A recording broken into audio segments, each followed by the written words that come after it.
Paninindigan ng Department of Justice na dapat manatili sa kustodiya ng Immigration Department si dating Bamban Mayor Alice Guo. Yan ang ulat ni Luisa Erispe.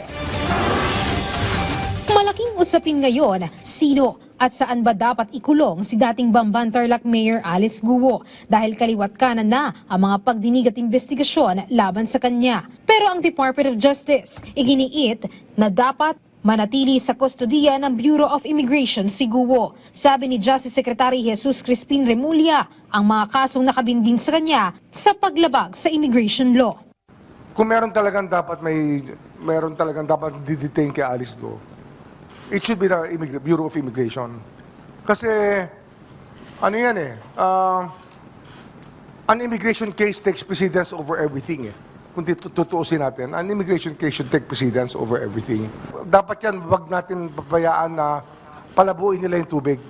Malinaw na malinaw yan, may immigration case tayong hinahawakan dito. And that's very, very important.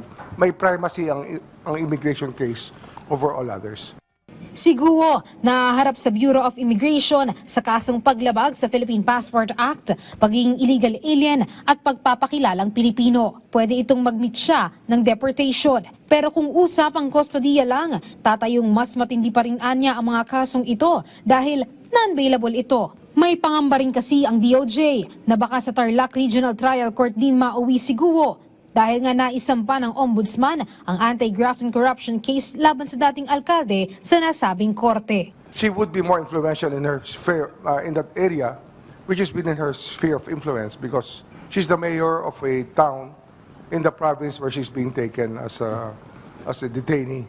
Kaya may discomfort agad ako sa simula pa lang tungkol dito sa bagay na ito. Samantala, ang isa namang itinuturong kasamahan ni Alice Guo na si Cassandra Leong dumulog na sa Korte Suprema para hindi siya piliti na magsalita sa pagdinig sa Kamara. Sa petition for certiorari na isinampa ng kanyang kampo, hinihiling nila na kilalanin ang pag-invoke ng karapatan ni Ong laban sa self-incrimination.